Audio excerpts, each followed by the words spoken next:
Ну что ж, давайте начинать, а то тут уже идея организовать адский котел прямо здесь. Если кто-то хочет пичить тут, можете попробовать. Итак, да, надо вот коллаборацию в следующий раз будет сделать.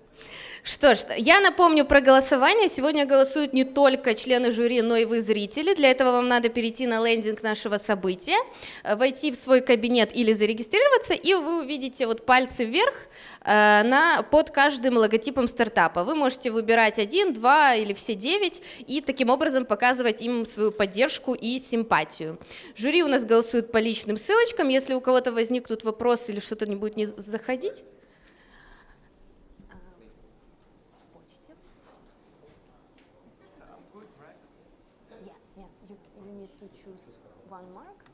without any confirmation button. А от кого должно прийти? Мне пришлось или друзья, и все. Ирина Дзюба, наверное. От кого? Вот. Вот это ваша ссылка, да. Для судей повторяю, что вы просто выбираете одну из оценок, без каких-либо подтверждающих кнопок, просто 5. Если там через время у вас изменилось мнение, и вы хотите переставить оценку, просто выбирайте потом 3, 1, 2, 4. Вы можете менять оценки, пока мы не закроем голосование. Я объявлю в конце, когда это произойдет. Про голосование зрителей сказала. Если тоже будут какие-то вопросы, подходите ко мне вот туда за столик, я вам подскажу, как зарегистрироваться и отдать свой голос. Итак, вот наши стартапы. Сегодня это 9 участников. И открывать этот огненный, я надеюсь, баттл будет Михаил из стартапа Zaarbird. Am I right? Good enough. Hello, everybody. Thank you for having me here. It's my first pitch since like a year ago, so I'm incredibly excited. Can I get my slides? Almost there.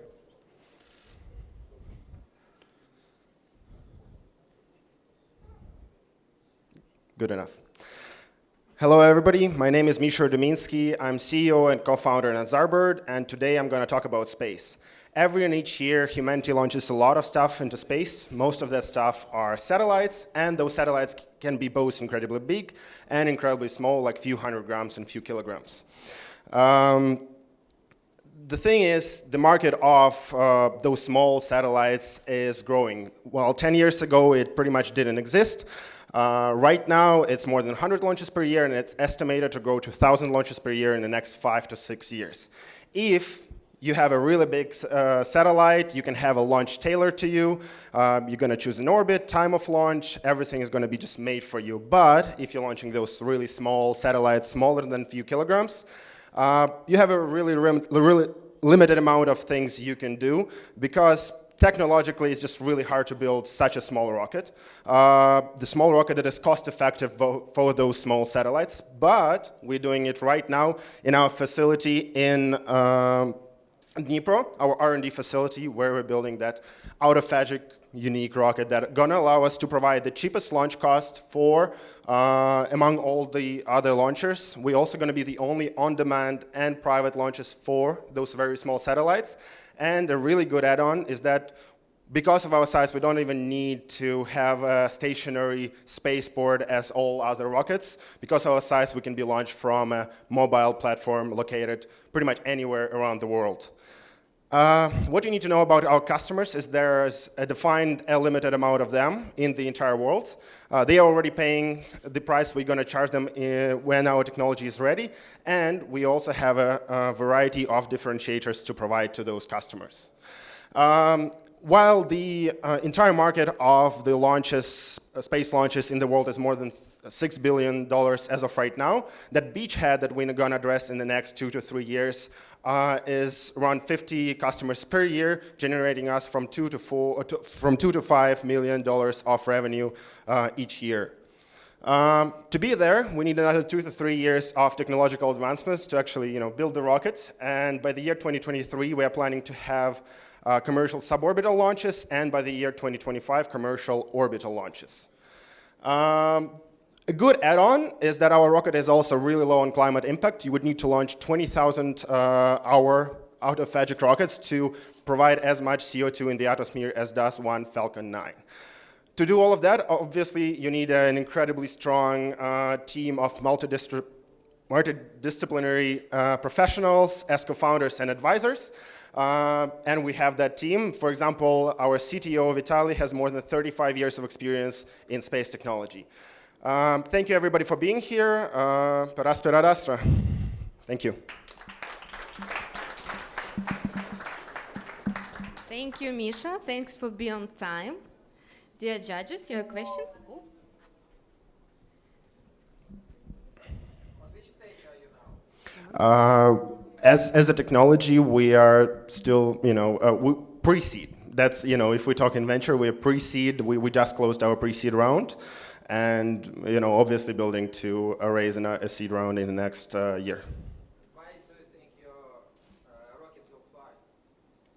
We have a technology that leads us to believing that. Obviously, there are certain risks, and we're not saying yet that they're 100%, but we have a team that has the best chance of actually succeeding in building such rocket because our CTO created this technology, kind of theorized it 20 years ago and was working on it since that time. And right now, I believe is when our technology is the most ready, actually, to, in the next 2 to 3 years, be commercially ready. Tell us about your CTO experience. My CTO, Vitaly, as I said, 35 years as the, now he is the professor at Dnipro Technical University, Dnipro National University. He is one of the kind of main professors in the university, and he completed a lot of scientific papers on the related topics. He presented all around the world on scientific conventions and the biggest ones in the industry. Why do we need more satellites? We see trends now of people doing satellite as a service. So you have one satellite and you have 10, 20 companies using the satellite for what they need because there's tons of satellite already. Yeah, it really depends on what you want the satellite to do. If you need satellite to store or to transfer data, you can use software-based satellites. We're talking about those really small satellites. They're called nano and pico satellites, and the need for them is mostly in the areas of communications to build those low latency, low bandwidth communications for IoT internet, for transaction internet, for example, cryptocurrencies and so on, which are hardly addressable by the big satellites as the price of the entire system would be just too much. That's what Starlink is doing, right? The who? Elon Musk Starlink is used as, it's a consumer grade internet. It's for high bandwidth. We're talking about a low latency, low bandwidth, so like bytes and kilobytes of data, but at a really low latency. Misha, That's just a few examples. We're mostly a provider. We don't build satellites ourselves. While we want to, we'll see where we're going to be in the next few years. But mostly our product is putting those satellites that people built into the orbit. So, Misha, this is about delivery of the satellites rather than... Yeah. It's the base core product of I our. just wanted to say, for me, it's first of line pitch, just like for you, for most of us, I guess, in a long time. And by the way, you've done a great job with visualization. So thank you very much. This has been a great start. Thank you. I'm personally a big believer in commercialization of the space. And I know there are a few Ukrainian startups, which I'm sure you know that are doing exactly what you were aiming to do. Is they're building the delivery engines, the rockets to deliver the satellites to the orbit. Tell us a little bit why you think you can be competitive. And the second question is, how much money would you need to launch the first MVP into the space? Okay. The first question is why we're going to be competitive with both other Ukrainian startups and around the globe is that the smallest commercial rocket available in the market right now, it has a payload weight of 250 kilograms. So if you want to launch anything smaller than that, you can only become part of a bigger launch. And there are only plans to develop rockets with a smaller payloads. Our rocket, the payload that is going to deliver to space is 5 kilograms or less, and there are just pretty much no current technologies planning to do something similar. And the second thing is... Check Skyrora. Huh? Skyrora are going for also 150 kilograms. We're going for 5 kilograms, so it's a different number. So the second question was how much money? So for suborbital, so to start commercial suborbital launches, right now we estimate $15 million, and for orbital commercial launches, I don't want to put like a number yet because we're still in a really early stage of development, but I would estimate it to 30+ million. What is your background? My background is I'm a co-founder of another successfully working startup as of right now. I'm also an aerospace engineering student, and my part in this, in this is not building a rocket. Is the business part, is the part of actually, making the technology that we're building succeed on the world arena. Are you raising for your current startup now? What? Are you raising capital for the current startup? This is my current startup. No. I already exited as the What my background is, I co-founded a startup that is now working, but I'm not. I'm not on the executive team anymore. And also, just to clarify, if your co-founder actually ever been involved in building satellites? Not satellites, rockets, and he was doing this for 35 years as in the academia. Actually build it? Not in the industry itself, but on the production side, but on the on the planning and engineering side. Yeah. Thank you very much, Mish. Yeah. Thank you. Thank you. This applause for you. Thank you. Just few points for our judges. First of all, pay attention that the highest mark is 5. And the second, please ask your questions with the microphone because we are broadcasting live and our online guests don't hear you without micro. And just let me add my 50 cents. Sure. Misha is not rising now because we have already invested in them. Oh, okay. So you cannot, Proud you for you. cannot,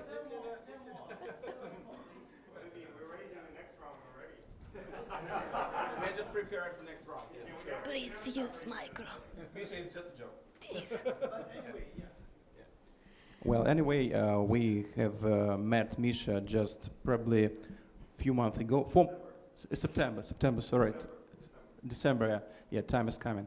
So Misha comes to us with another project, but I put my attention to Zaarbird, and I saw it, and I told him I want to watch it, I want to see it personally. And Misha provided us with travel to Dnipro. We just were on testing model. We have seen all the production process of the engine and it's incredible. And it's incredible that it in Ukraine. And I think that it's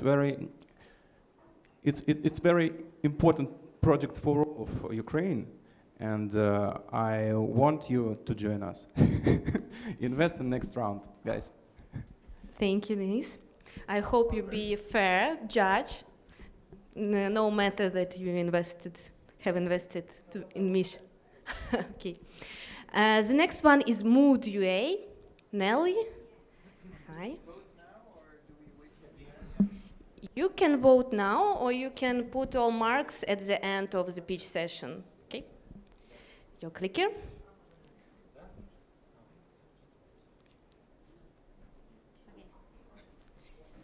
Hello everyone, I'm Nelly, co-founder of MoodUa. I will introduce you the product which will change gift-giving culture. 1, 2, okay. Almost everyone has trouble finding the right gift, the gift which will make recipient really happy. Quarter of buyers need more support. 29% of them are lost in too much shops. And almost for every second buyer, the gift-giving process is stressful. To bring the fun back in gifting and to create totally new experience in gifting culture, we create the marketplace of gifts, MoodUa, where every person can choose the right gift just in 2 minutes. Let me show you how it works. All you need to do is to input your giftee's social account link, Facebook or Instagram, or answer 10 quick questions about him or her. The algorithm will create the portrait of recipient, and just 2 minutes, and boom, you have the right gifts appearing on your screen. To prove some assumptions and get our early birds, in September 2020, we launched MoodUa. Now we have 60 shops presented in our website, more than 500 orders, and more than $25,000 revenue. Important point here that this automatic gift selecting tool has not been launched in this existing site. These 6 months, we have been operating as a general marketplace, ordinary marketplace, building up a base such as partnership, researching, advertising, and etc. How do we make money? Our business model, it's commission from sellers, and also we have a monthly recurring revenue. All our fee comes directly from shops. There is no additional fee for customers. Of course, there are companies we compete with, but we do have some advantages, unfair advantages. It's a time-saving solution with gift personalization. To understand how big the market is, you can ask yourself, is there anybody who never buys gifts? So the total gift-giving market is so huge that it covers more than $600 billion.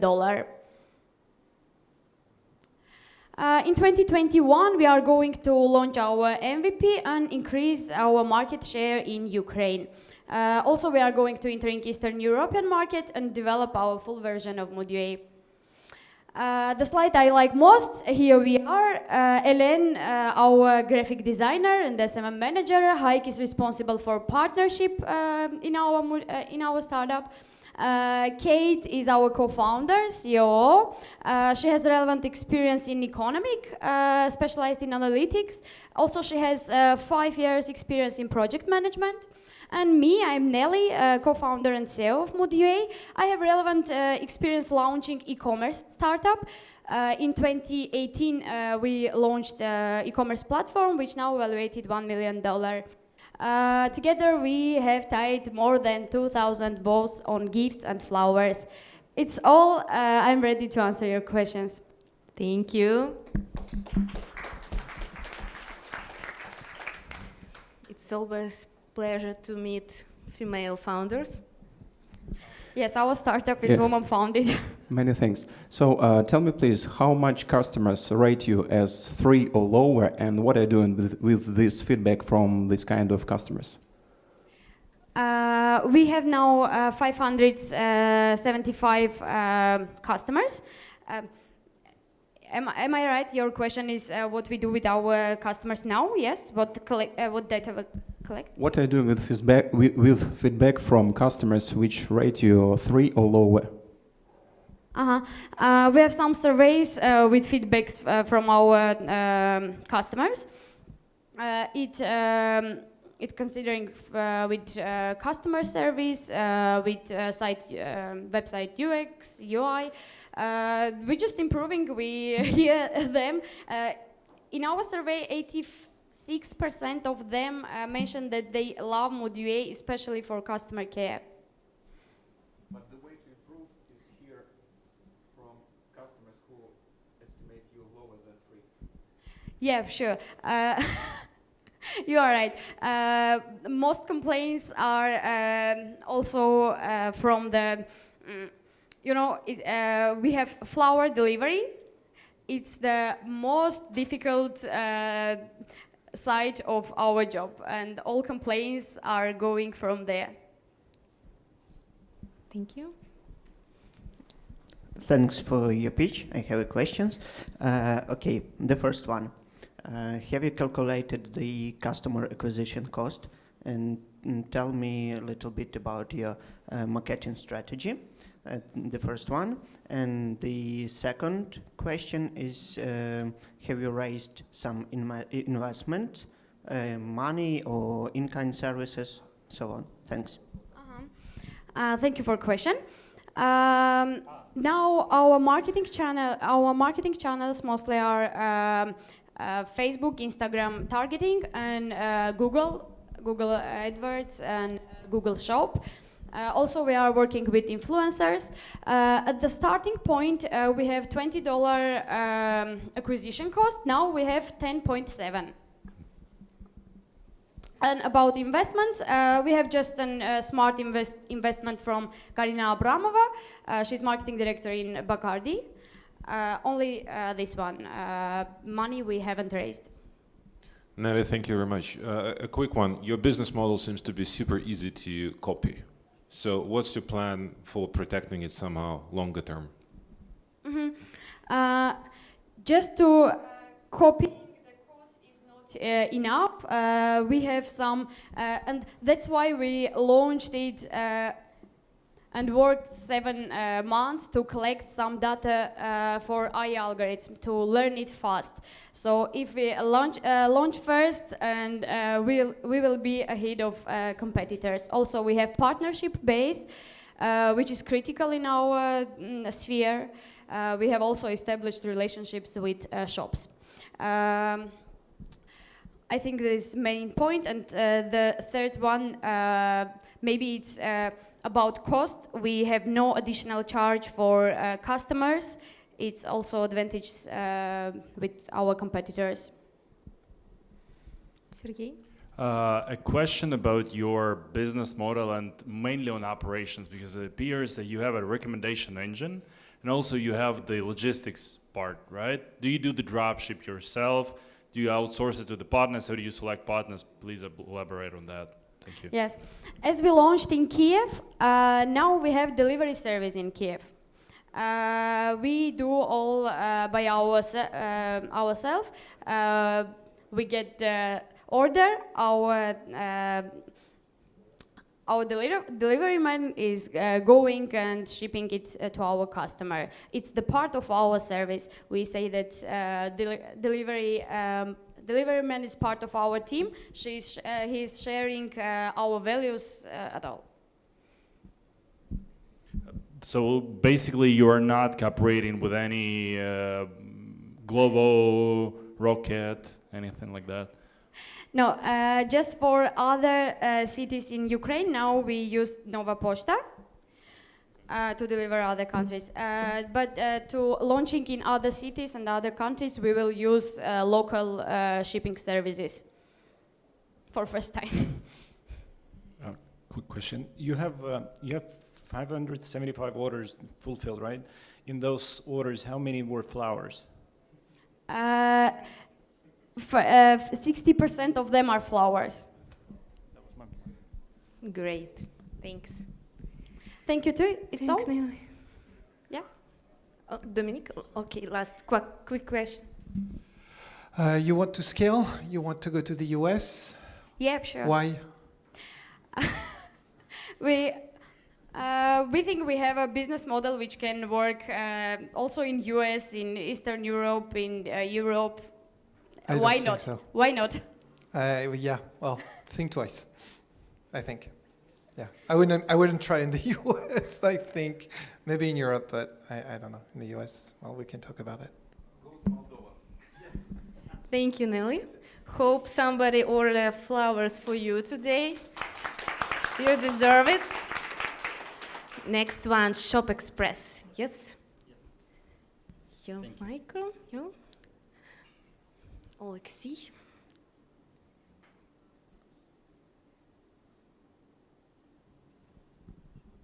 You can start. Okay.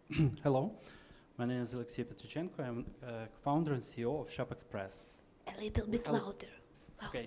We help brands to bring their products online with direct-to-consumer sales. So, to sell goods successfully via the internet, entrepreneurs need to be familiar with many different technologies and disciplines. So, to create online store, to integrate it with marketplace with various services. And our services allow them to create one store easily, set up marketing campaigns, and improve sales. We have a set of ready-made solutions that helps to create an online store, connect with many different services for marketing, sales, and ads. Okay, our business model is SaaS. The price is from $15 for small business and from $600 for enterprise. And okay, the global market for software for commerce is big enough. It grows every year, especially during this pandemic time. So I think this figures is not certain because this industry grows much faster than we have updated these figures. Okay, this market is high competitive, but what we're trying to do is make our products more easy for entrepreneurs, but not for developers and users. Okay, the primary strategy is attracting new clients for B2B customers and entering new markets, working with B2B partners. So we have a few cases for that. We have partnership with Raiffeisen Bank, Visa, Portemonnaie, and a few other banks and paying systems. They are using our solution to promote their products. Okay, we have more than 15 years of software development experience and marketing. Our revenue grows every year, and now we have $40 for CAC, and lifetime value is about $150. We are looking for funds to go to European Union and United States markets. We have to improve our support services and adopt our service for European Union and US law. That's all. Thank you.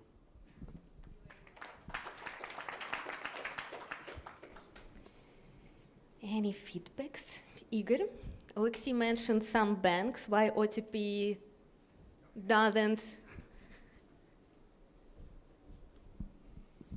Well, the first question actually will be how you differentiate yourself. I mean, what is your strengths? Why the banking sector is choosing you? And what is your strategy in terms of where we can find you in terms of your product and service? How you're entering to this area, to this niche? Okay, so first of all,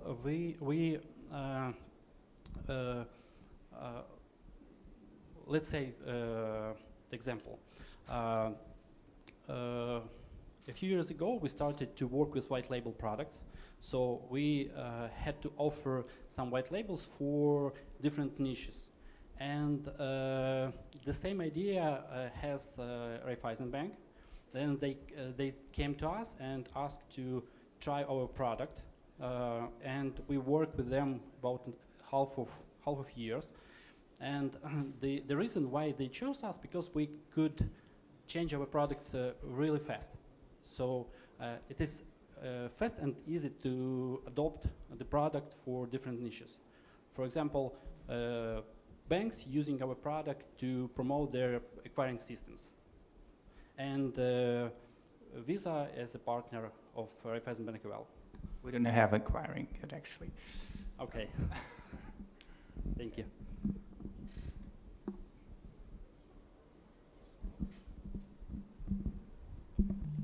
Thank you. So a good definition of any unique value proposition implies answering on such questions as what is your product about, for whom, what problem do you solve, and what are the results of the solving.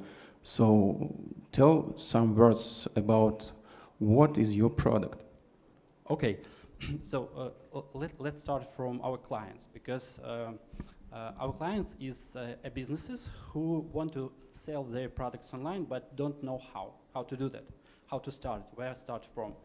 And we gave a software that allows online, in a few steps, to create an online store and start to sell using standard tools that already created in this software.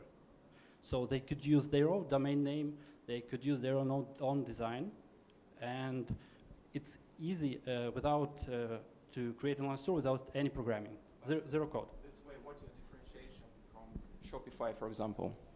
Okay, Shopify is better using for developers who understand how to do that, how to create, how to sell. We're trying to do it more easy for entrepreneurs, not for marketers, not for sellers. For entrepreneurs. Any other feedback? Your graph of sales growth was rather steep. It's not exponential in any way, which tells us that you have some obvious bottlenecks, either the USP or it's technical bottleneck or customer acquisition. What's the problem with the growth? That's the market, because now we work in the Ukrainian market, and the volume of this market is not too big like we want to see it. So in Ukraine, the culture of entrepreneurship is not so developed like in US or European Union. And what we're going to do now is go to largest markets. You will be surprised with US market. I hope. Thank you very much. Time is over. Let's applause. Thank you. Next one is zero tolerance. Thank you. Without your dog? She's waiting right there.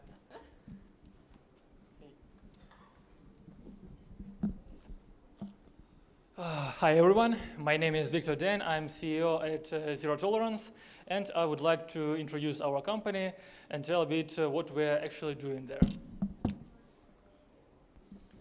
The problem is that every financial startup, every small crypto exchange, every gambling company in the world, all of them should have a compliance department similar to the bank ones. And from our experience, it takes at least 6 months to build a strong compliance function for the company. At Zero Tolerance, we aim to save the precious time of the entrepreneurs by doing boring compliance stuff for them. So, what actually the problem? The problem is that young companies and even incumbents, they don't actually understand what does it mean to be compliant. And our competitors just selling rough tools without bothering on how the clients will be using their software. And actually, most often, the clients are using those in wrong or non-efficient manner. And it results in $10 billion in AML fines per year. So, what's unique about us? While our competitors provide only partial and rough tools, such as individual client's identity verification or transaction screening software, we cover every single step of the compliance ecosystem, starting from legal documents, risk models, then tailor-made configurations of those customer verification tools and transaction screening tools. Plus, we also provide a dedicated team of certified experts to cover daily AML routine. So everything in one package. You may ask, so what is the difference and why customers are choosing us? The answer is simple. We do not only deliver a compliance department in 6 days instead of 6 months, but we also make it 80% more efficient, reducing false positives and thus expenses of our clients for the numerous compliance personnel. So, why actually us? Our team consists of certified AML experts, and we've been exploring AML industry for years from different angles, as consultants, as vendors, and as the clients themselves. So we fully understand the customer journey, the customer problems, and know for sure how to tackle them in the most efficient manner. Currently, we are on the revenue stage for email consulting and outsourcing services for our clients, and we are currently testing our all-in-one solution with the pilot customers. And we seek investment for further customer development, for further product development, and entering the new markets. Should you require any further information on financials, KPIs, we will be glad to disclose them in the follow-up meetings. And thanks a lot for listening. Thank you.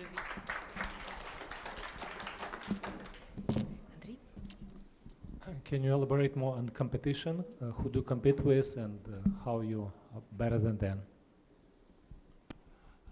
Currently, we compete with different companies that provide some specific service, such as identity verification services that provide software transaction screening, and other companies that provide related services.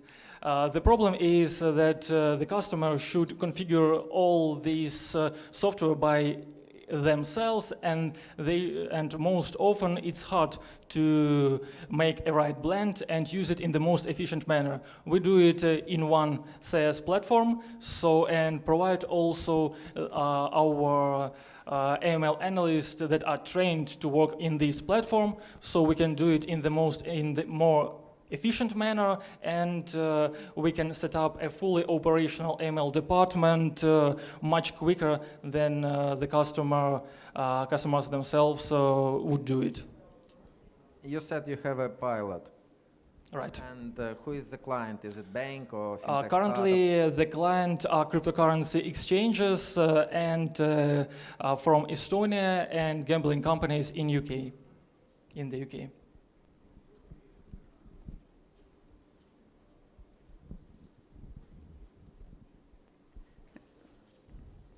Is it your first pitch of this project? Yes. So that's why you're with paper? With a blanket, yes. Okay. And one more question. Do you know some Ukrainian competitors, like startups? Yes, there are a couple of Ukrainian competitors. However, they also work for the European markets, and basically we also target European and the UK market. Yeah, for example, startup portal. Actually, no. Okay. I haven't heard about this. One more question. How do you think, what are the main reasons your competitors do not do the same solution? I was working together with some of the guys from identity verification industry, and that is actually hard for them because they're not professionals in the AML field, and they most often all these customers are the mere software companies, and they are selling the identity verification checks as a model, and they are actually not interested in how the clients will be using them, and that is the main problem that I noticed working in one of such companies.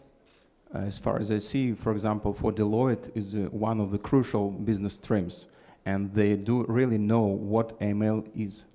Right. Deloitte, the companies are usually using such companies as Deloitte and KPMG for consultation in the field of AML.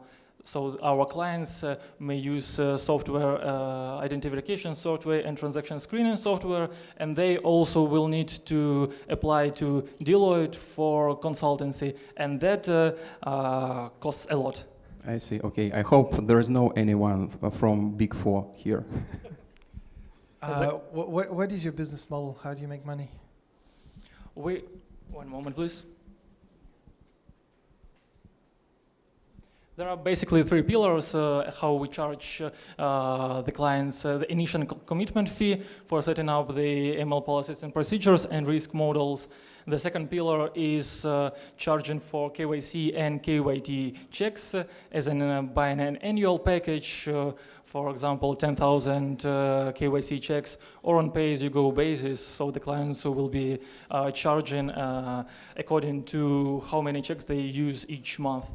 And third pillar is outsourcing model, depending on whether the client needs AML experts to run their daily AML routine, or training their AML department, or be employed as chief AML officers in their companies. So it will depend on the particular request of the client. I have a question. What is your team actually? And one of my point is how you're actually identify. I mean, if you speak about AML, or because in each country we have different type of regulation. Yeah, right. And right. And in terms of some kind of transaction which were did in Ukraine, that's absolutely different in United States. Right. And actually, I see that only 3 guys, and this really, I mean, very tech savvy and a sophisticated area, and you know that you don't have clients like a banks, but I understand that the experts who will identify this transaction must be real, like and I didn't see guys from your team who actually like a screening in terms of that actually that is potential IML problem, like but they cannot judge or saying that it's really not IML compliant. Okay, currently here you see the co-founders of Zero Tolerance. We also have a outsourced teams in Estonia, in Singapore, and in the UK right now that currently are working with our clients for AML outsourcing purposes. And yes, you are right. In each country we have their own requirements. However, our idea is to create the pre-configured models for each country where we will be working with for each industry, and provide these pre-configured models to the new clients, and thus we will be it will be much more efficient solution. However, yeah, the clients will be from different states. However, all the models will be pre-configured. Thank you, Victor. Sorry, Igor, for interrupting your interesting discussion, but we need to follow our schedule. Thank you very much. Applause for you. I hope you will continue this conversation at the networking part, but we need to move on. The next one is UniExo. Anton, I think you are the most experienced founder in the Ukraine. I remember you since my first day since Startup Network. Yeah, it was incredible, and we in first time developing exoskeleton technology. Hi, I'm Anthony. I'm founder of UniExo, is modular solution of exoskeleton technologies. First of all, we have a problem with rehabilitation. All of people have traumas with fractures, with disability, and also many problems with logistic and inconvenient by life. I faced it with my grandma 5 years ago, this problem where I have a stroke, and I want to rehabilitate her without Vienna clinics with expensive prices. And I was inspired by Iron Man movie technology of Iron Man suit, but I also developing for me one of exoskeleton devices. For now, we have 2 devices solutions. It's for legs and for hands, which can be used easily for people, and also portable device for rehabilitation by quick time. Target users is 4 groups who have the same problems with rehabilitation and recovery to normal life. We have a 5 Unix operation by our devices because we have a machine learning. We also connected to servers with our algorithms and make personalized service for each client. our market is growth, we take 1% of this market by healthcare, because we have for now around 50 exoskeletons for our users, and providing that for a European market and a little bit for US. We have competitors, but it's most expensive prices, and also it's stationary technology which can be used in clinics, but we providing this device for home, and you can rehabilitate very easy. Our business model based to B2C and B2B, because our main clients is insurance companies and wellness centers who can be used for a lot of people, and we providing special solution for people. You can use exoskeleton and rehabilitate very easy. For now, we providing SaaS model for our devices, because usually selling exoskeletons and so expensive, and we change our model during COVID-19, and for now we only provide exoskeleton services. That have also advantages for our service, and for now we have around 100 online clients who are registered and again for rehabilitation. Now we have a process of obtained US patent, and also we approved by CE market for exoskeleton device. For next year we want to make 100 exoskeleton devices and provide for more people. Our team now have 6 members, and also we are adding a healthcare board by professionals of doctors who have a lot of experience with neurology and rehabilitation. And we now looking at seed round investment for establish in EU market and focus it for Germany and region. This all for my presentation. Thank you so much. Thank you, Anthony. Sergey. Thank you very much for the great presentation. We really regret that you haven't brought a demo here. Yeah, if you do hardware, please do bring the demos. The question, you never know. Yeah, I completely show the device in Viva technology, and also we will show FF exoskeletons in Dubai Expo 2020. Perfect, perfect. My question is about your customer acquisition channels. Could you please elaborate on that? Yeah, first of all, we work with doctor professionals who have a lot of people who have the problem of rehabilitation.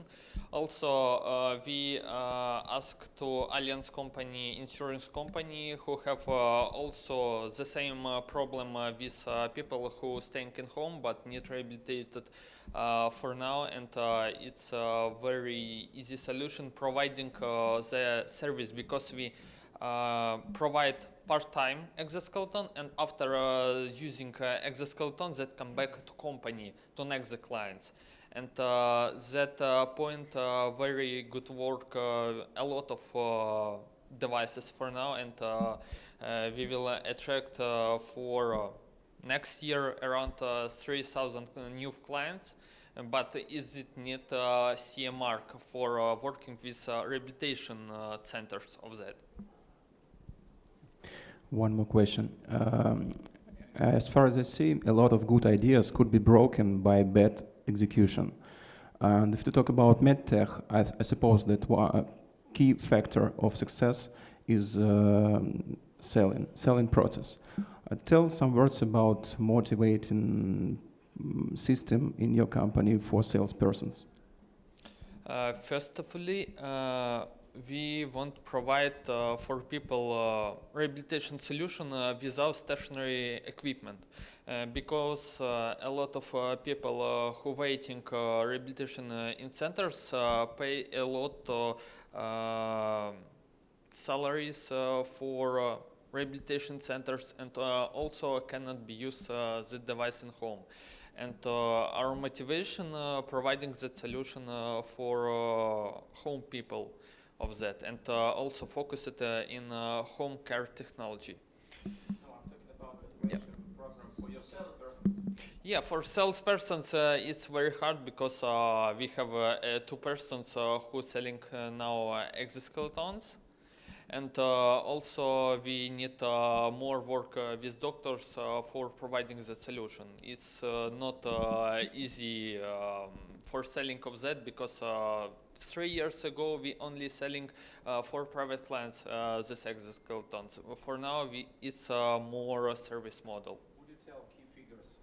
Would you tell key figures of your motivation? For example, if it's done, okay, he can get just 50% up.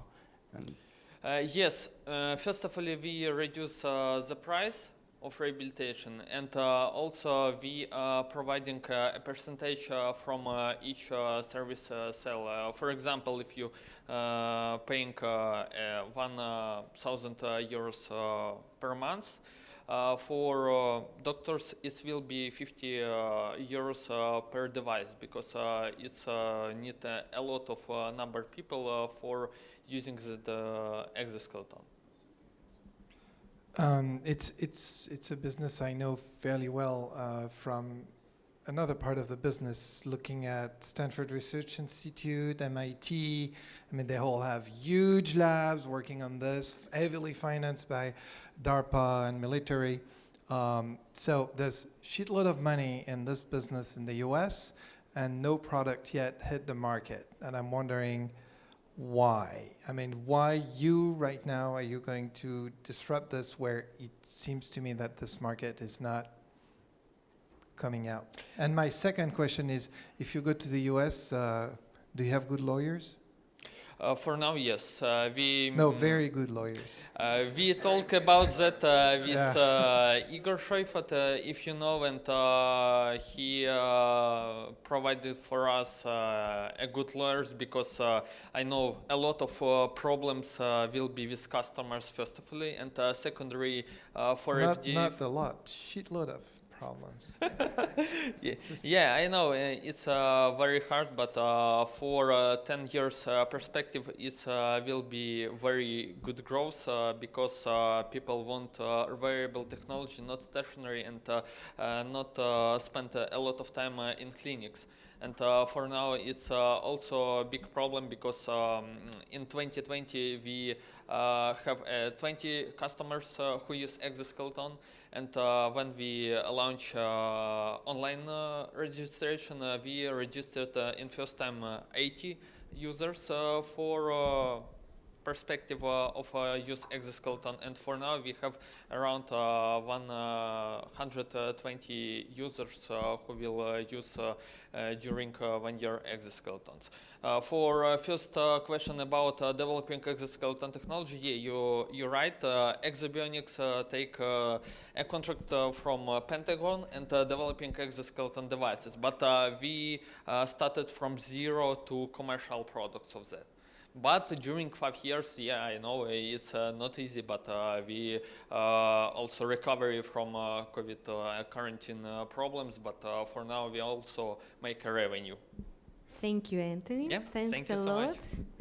I have to be a bad policeman today and interrupting you. Sorry for that, but we have a timing. The next one is Postello. Oh, I'm sorry, Aromoshelf. I'm sorry. Number 6. Let's support our next female founder. Clicker. Hi. Nice to meet you here. Okay. I'm Alexa Довгопола, and I'm a founder and CEO at recommendation service Aromoshelf. We are building a B2C, B2B business and defined main problems influencing both segments. One of them is market is oversaturated, and second, COVID-19. Our solution is rather simple.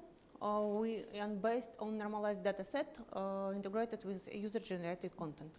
We built a mobile application for B2C and SaaS product for B2B customers. And for B2C, it's a referral project, it's Vivina.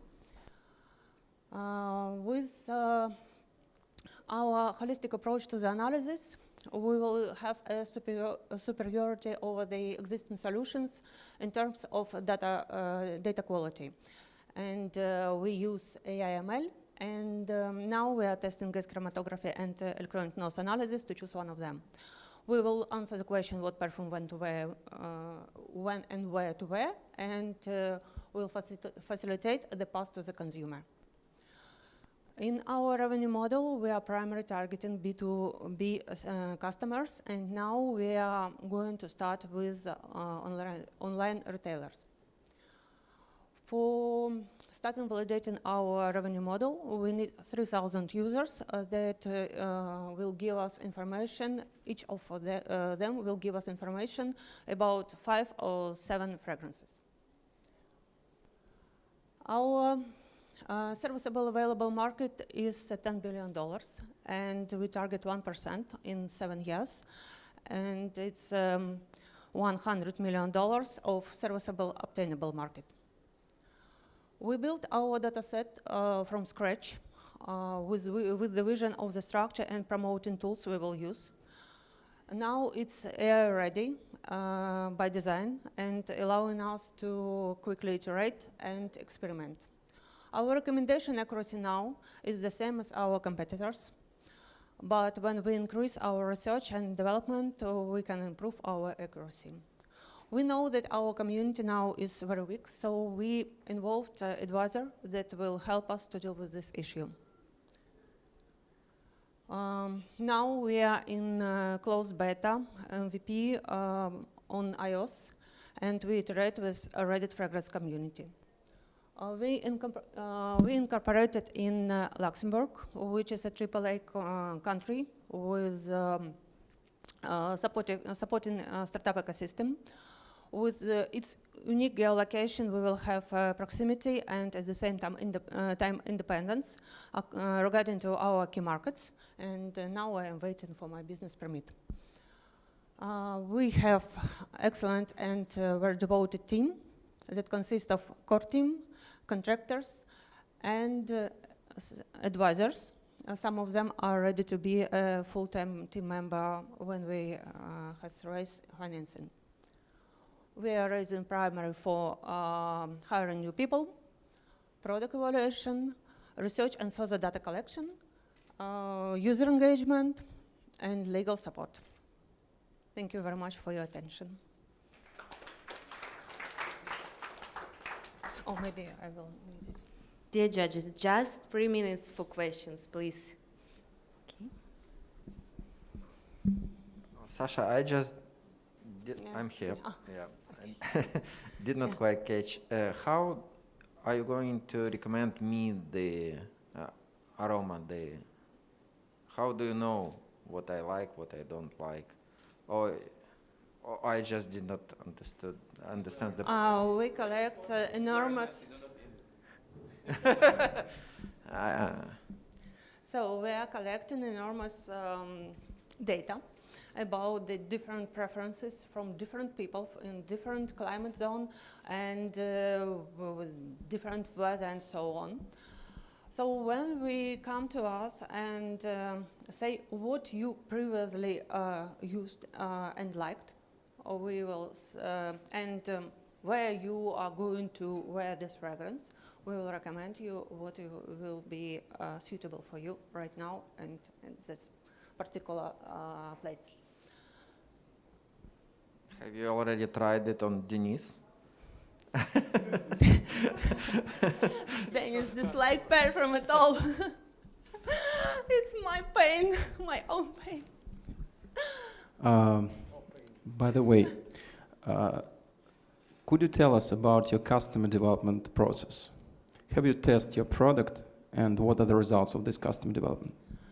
Okay, we are testing our ideas and did our idea validation through the Reddit community. It's an enormous community, and as you know, the Reddit is a very specific social network with some rules, and if they say something, it's always like straight. Sometimes not very pleasant, but it's always straight. And we iterate a lot with Reddit fragrance community. We tested our primary hypothesis with them, and we asked the question where we. And what are the primary hypotheses? What will use such application? Why? What's wrong with our? As far as I see, there is no any hypothesis. Excuse me. As far as I see, it's not a hypothesis. It's just a testing process. But what are your hypotheses? For example, this client would use this perfume because of what? Oh, we prepared a list according to their collection. They posted their collections, information about the collection, and how they liked some of this perfume in their collection. And we did analysis, and we post this list and ask, what do you think about it? And they said, what do you think about it? So it's sometimes we receive something that, oh yeah, it's a great recommendation. I tried this perfume and I like it. Sometimes it's a garbage and it's not rock at all. So we work on this. We are still in this process. I don't want to say that we can give you the accurate recommendation right now. We now have the data from the open sources, and now we are just starting to collect our own data according to our according to our requirements.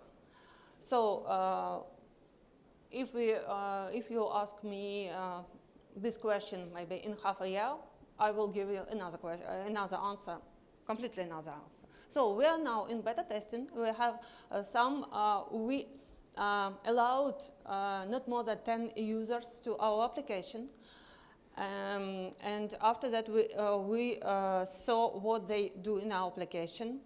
It's MVP with very, very narrow functionality right now. We ask what they think about it. We receive their answer. We see what we have on our backend, and we are going to improve what we can improve right now. So we are still in this process, and I am sure we will be still on this process for a rather long time, and we will do this customer development for a long time. I have a quick question for you, but do you think people buy perfume because it smells good? Because it smells good?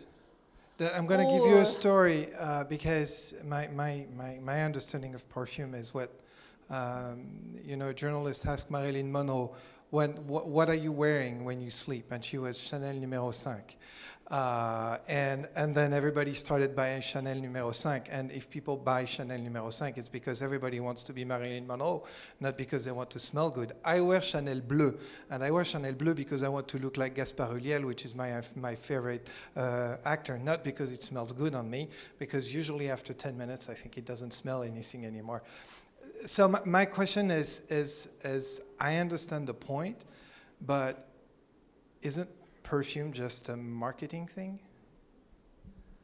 No, different people react and behave in different way. And for some people, yes, it's just a marketing, but we did research and trying to estimate the amount of second-hand perfume market.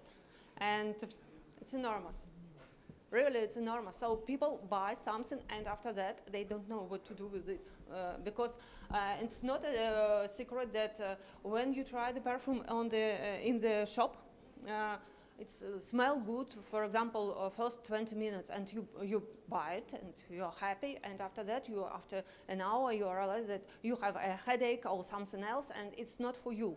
So this reaction we are trying to obtain from our users and build our recommendation on such reactions. So if somebody's buy Chanel numéro 5 just because Marilyn Monroe wear it, okay, but after that this Chanel may be on the second-hand market. So, thank you very much, but we need to finish. Thank you.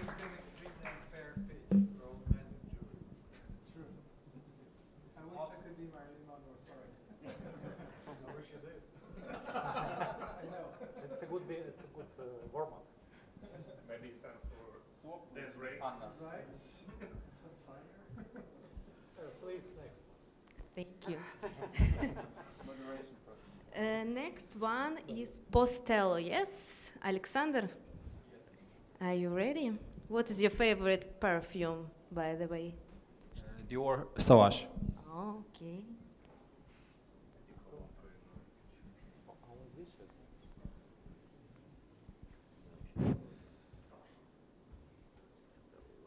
So yeah, we can start. Yeah. So my name is Alexander Voloshin, and I'm CEO and co-founder in Postello. It's a service we generate posts using artificial intelligence for social media. So let's roll in. Approximately 10 hours a month, founders and owners in small medium business in the United States spend to create posts for their businesses in social media. And the United States is not only one who have this problem. Also, 7 million founders in the United States have a problem with they don't know how they can create hassle-free content and how they can solve this problem. In Postello, we're thinking that we can change the status quo and allow founders to spend more time and money on more useful things. And that's why we create Postello, a service which generate posts using artificial intelligence for social media in seconds. You get affordable, high quality, and unique posts that your customers will like. And how it works. You put a few words about what post you want to do, click generate post, wait a few seconds, and after this you can push this post to your social media directly in seconds. Of course, we have the large market, it's a SMM market, and annual growth it's 80% per year, and we totally understand the niche which we want to take. Our business model is like a subscription model, and now we have the 3 different plans which we now testing. And do we have competitors? Of course, we have competitors because we work in tech industry, and but we focus in one main point, that we try to solve the problem with the generate post to social media. Our competitors don't solve this problem under one roof. And our competitive advantage is is a team, because we work in this idea is 8 months, and we have so many challenges with product, with machine learning, with culture into the team, and yeah.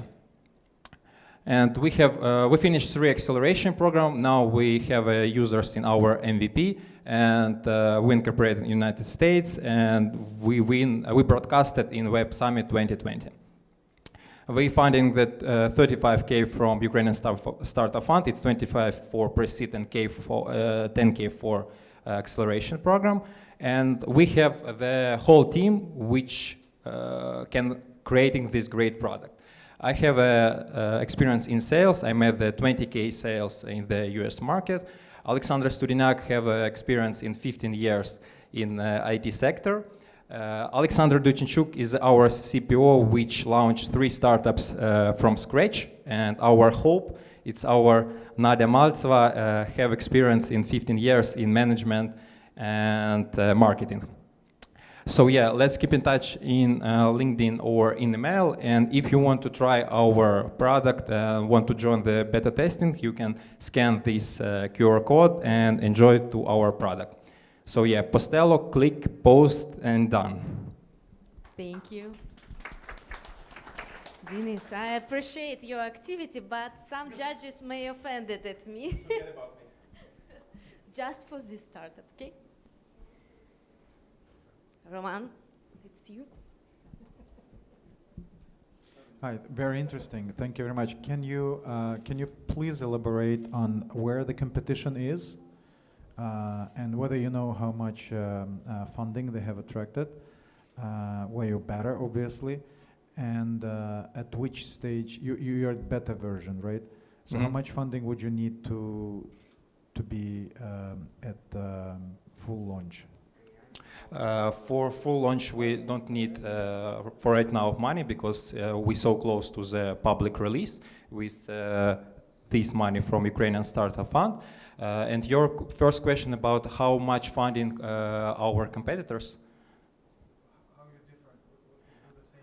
Oh, no. So, I will explain about this. So, our competitors, for example, Hotsuite, or let's talk about that Hotsuite.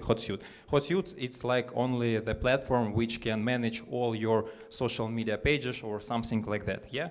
So, you have a...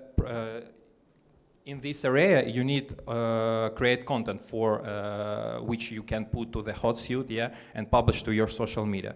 So, for example, Copy AI, which generate only text, they only generate text, and our competitive advantage, we focus in the one pane. It's like a generate text plus image for social media. So it's like we created this under one roof. If you want to try working with Hotsuite, we need to somebody find that content which you put to the Hotsuite, okay? If you want to use Copy AI for generate text, you need to find the image and working with and find place which you can use for content planning, scheduling, and something like that. Were these comments also being generated by Postello? No, it's oh, okay, but I can explain. It's like our Facebook closed group, which working like a small community for first users. Yeah. They are from your accelerator, isn't it? Yeah, we already sent this invite to the Kate and to Sergey. We already sent this but Sergey and Kate, it's only like they don't use our service. They only we have a small game in this community that, for example, Sergey sent the keywords, and our program is sent like a post for social media. But they don't use Postello like a service which you can, Okay, just 1 minute. I will use this microphone for USFPR. The question is, when have you raised the grant from USF, and what has changed from that time? We, I think in the end of September, we have a pitch day and received money. Approximately in the middle of the I think in October, but it doesn't matter. But for supporting, it's so many things that we can do with Ukrainian Startup Fund. It's because when we started pitching with USF, we only have, it's like a small, we have idea, we have maybe some MVP, but it's not like MVP, but we only have idea and maybe some features which we can use for idea. But yeah, after this we can create full MVP product. We incorporate it in United States and receive bank account. We have money for marketing. We have specialists which can help with corporate law, etc., etc. So yeah. Thank you, Alex. But it seems that I can't be fired if I allow any more questions. Thank you very much. Applause for you. Thank you. The next one is Forkly. Oh, I think you borrowed my clicker, Alex. No? Clicker? It's not a souvenir. Hi.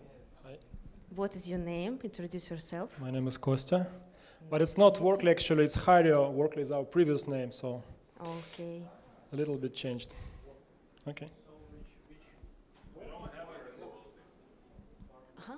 We don't have it in the voting. Workly. Yeah. Rebranded just 1 hour before the speech.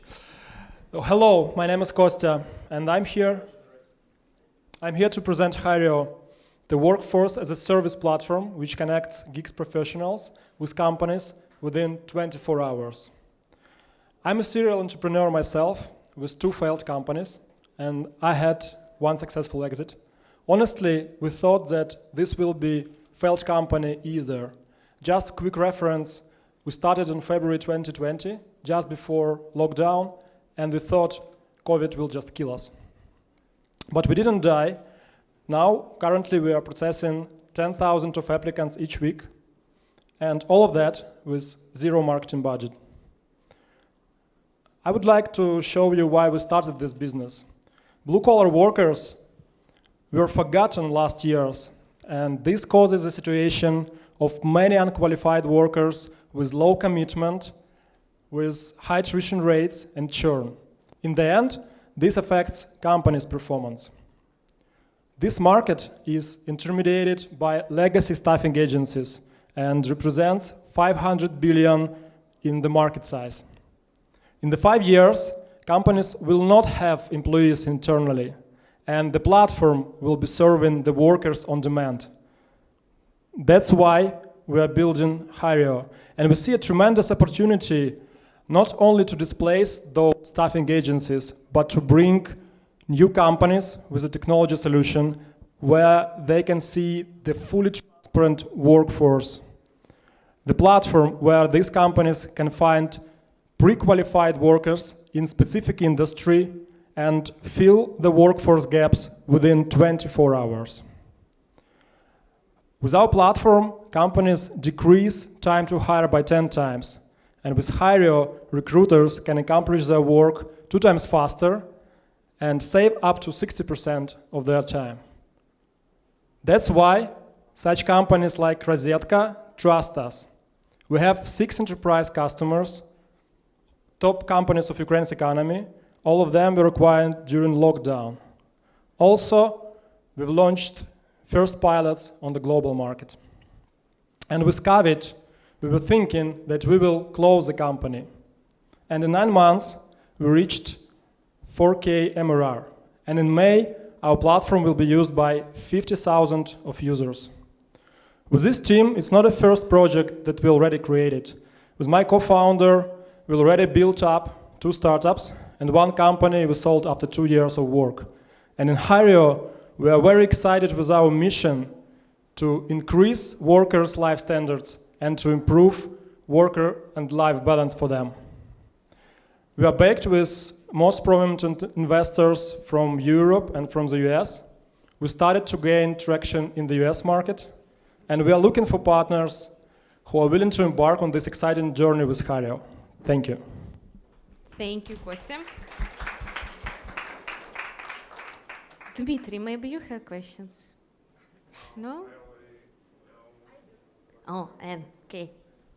Ladies first. You said that you're targeting US, so why do I see in your profile and startup network only Russian language? Okay, that's a good question, thank you. We will definitely need to change the situation. I hope so, because I cannot show you to our US investors with this. And when you change name, please change your logo at Startup Network, because it will lead to misunderstanding. Yeah, sure. This will be our homework after this event. Okay. Kostya, thank you very much for the pitch. Can you just maybe highlight so that we get it right? So what you do is you're a platform that provides, you know, the database with workers with full description, and then you connect that to the employers, potential employers. So can you elaborate a little bit on how you actually strive to target both sides, both the workers, how do you get the database, personal data or some data that you publicly search, and the employers, and how you match those? Yeah, that's actually a very good question. Thank you very much for this. Basically, I want just to have some disclaimer. So to understand this market, so we deal with blue-collar workforce, like blue-collar and white-collar. And with blue-collar workers, the major problem is that those people, they don't have digital presence, so they don't have like profile, CVs, resumes, etc. And our goal is like to create these profiles with our platform. But these workers are applying to jobs that are posted online, so we can easily get their contacts. And regarding user acquisition with workers side, we use two approaches. So first approach, we start with companies. So we have a customer, for example, Metro or Rosetka, and they place their job ads on the job boards, and we are integrating with their funnel of acquiring new workers to their database. And second channel, we use our capacity of making performance campaigns in Facebook, Google, etc., just to increase this database and to generate more workers for one side. As for companies, so as I mentioned, we work with enterprise customers in Ukraine, and the acquisition channel is pretty simple. It's direct sales. And in the US, we started to work with smaller companies, with mid-sized, and we acquire them both with inbound online marketing channels like Facebook or Google, and also we do outreach, we do cold calling, cold emailing, and etc. So basically sales for companies and online marketing for workers. Sorry, can I just add, just to clarify, the only way, my understanding, you can bring value to companies like Rosetka is when you not only incorporate with their own database, but when you actually sort of bring some additional data sets, workers.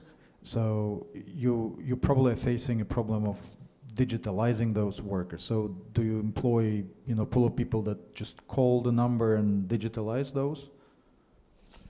Actually, this is also a good question. So we see some kind of shift on the market from older workforce to younger workforce.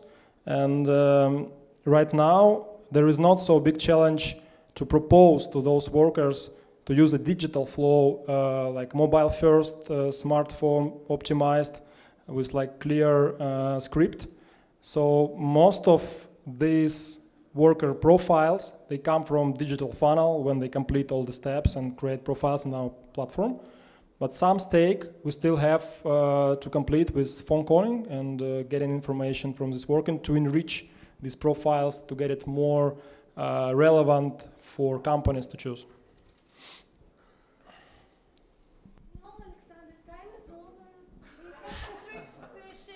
Thank you very much. Thank you, Kostya. Thank you very much. Give me a clicker. And it's time for our last but not least startup for today, Ophtas. Are you with us? Hurry up, hurry up.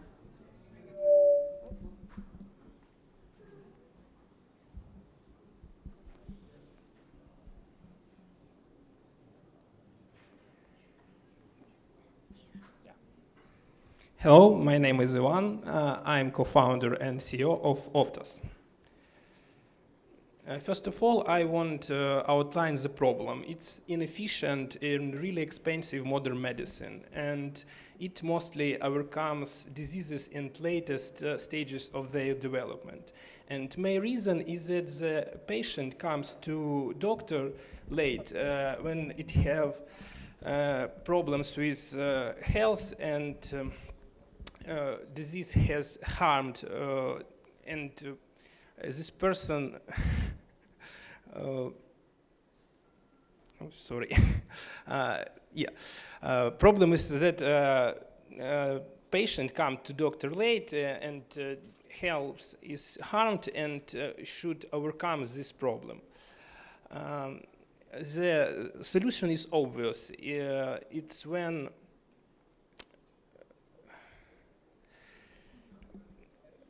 solution is obvious. It's early diagnosis and timely treatment. And problem is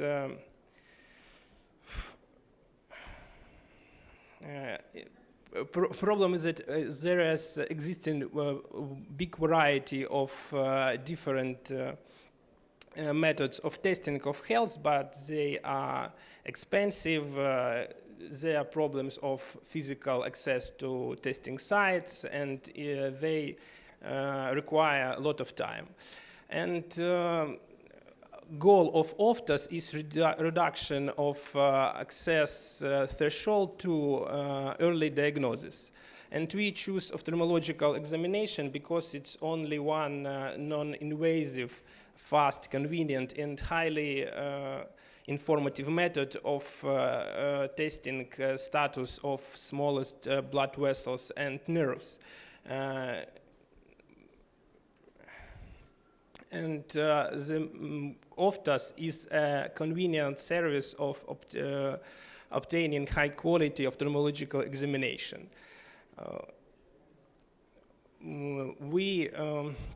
Our uniqueness in robotization of obtaining retinal images in convenient time and convenient place. For example, in pharmacy of your favorite shopping mall. The images processed by cloud-based AI, and you receive your decision which checked by our high-quality ophthalmologist. Ophtas is affordable early diagnosis for everyone and everywhere. Thank you. Thank you.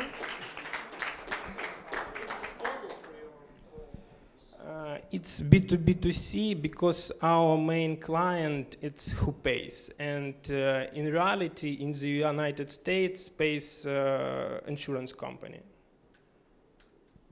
If you're placing in the shopping mall, Yes. then the client will get a special QR code or something like that, or registers in the system. Yes, yes. We offer easy access to equipment, to analysis. Analysis for free, No, analysis not free for who pays. Pays in this case in USA of the insurance company, but insurance company collect money from people, and for people this insurance could be more cheap. So I should pay, I should mention my insurance company before this test. Yes, yes, of course. 2 questions. Does it really work? And the second is, do you have any traction today?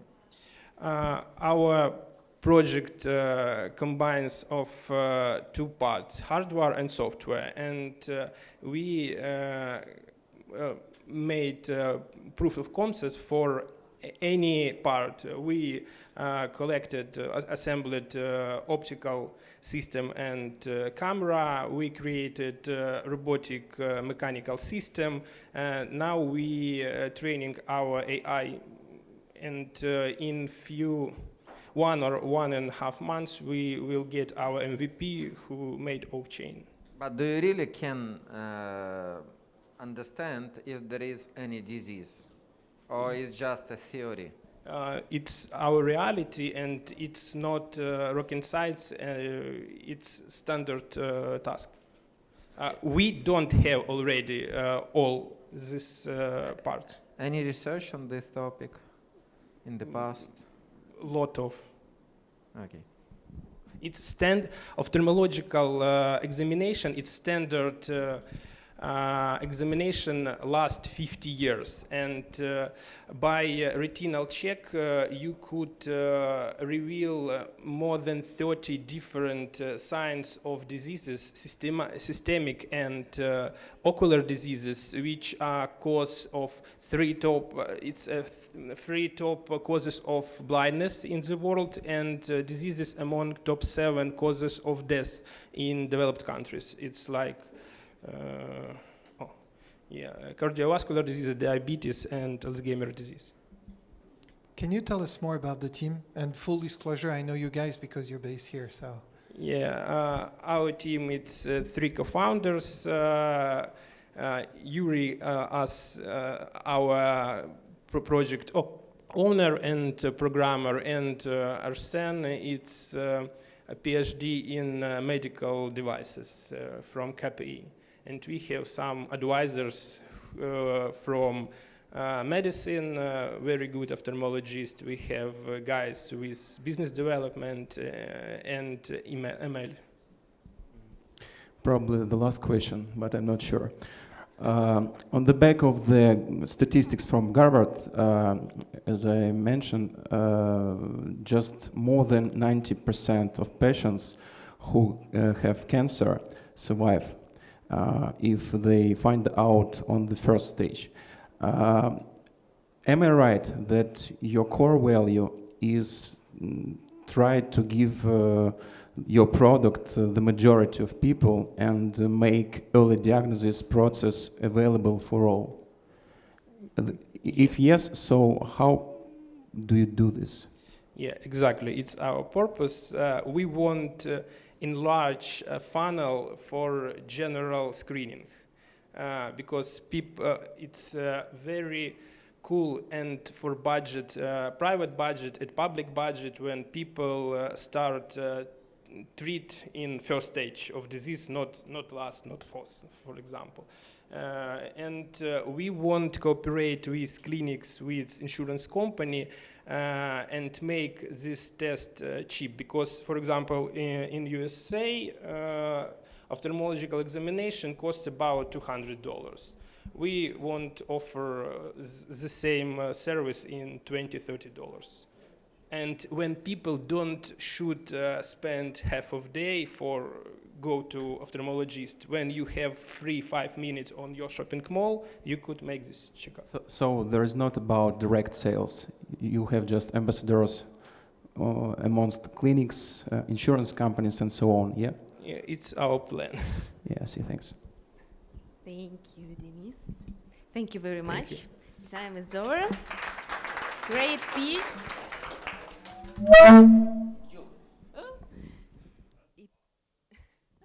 Yes, that. It was final.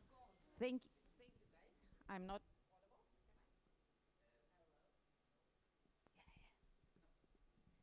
Everybody want to steal our clicker.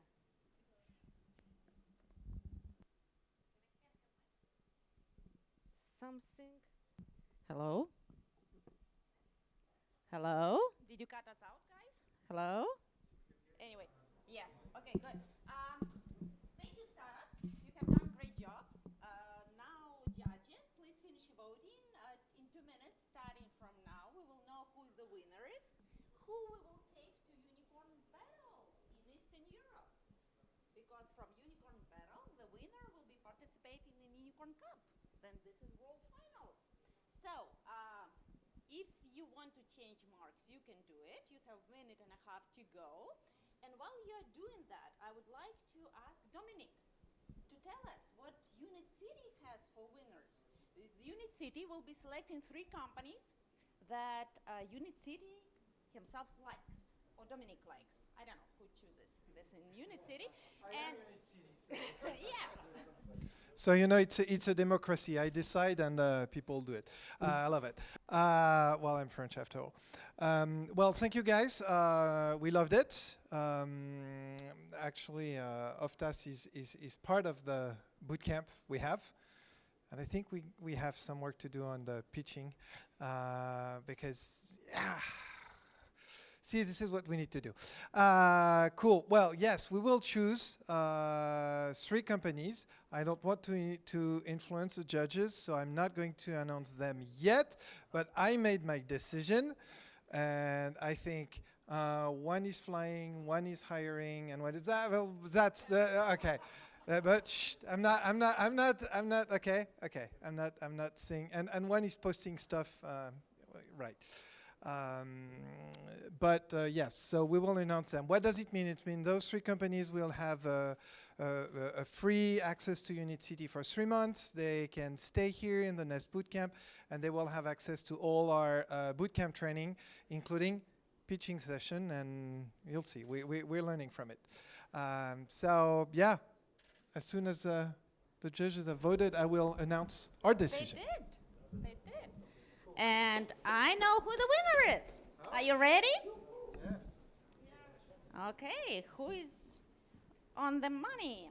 Okay, so number 3 goes to Postello. Can I have Postello here? Guys, are you here? Number 2 goes to Workley, whatever their name is. What? To Kostya. Hirio, okay. And number 1, the winner of Unicorn Pitches Kyiv, company that will be presenting Ukraine at the Unicorn Battle of Eastern Europe is Zaarbird. Come up. Congratulations, you done really good. I love your English. And get ready, because there are really strong companies there. But you still have time, because it will be June. Okay, good. Okay, then Dominic, it's your turn. Well, actually, the judges and I are super aligned, because those are the three companies we wanted to choose. Yes, really? Absolutely the same. And actually in that order. So I love this. Yeah. So see, sometimes democracy works as well. So congratulations, guys. Welcome to Unit.City. Of course, you need us, and so you can use anything we have in Unit.City, including this space that you can call home for 3 months. So welcome. Thank you. I would like to welcome all judges to the stage to make a common photo with our winners, please. Let's it be for our long memory. Absolutely. Who knows when we will have offline event again? Yeah, I hope. Not in a year. And if you are going to fly to Mars, please give one ticket to every judge today, please.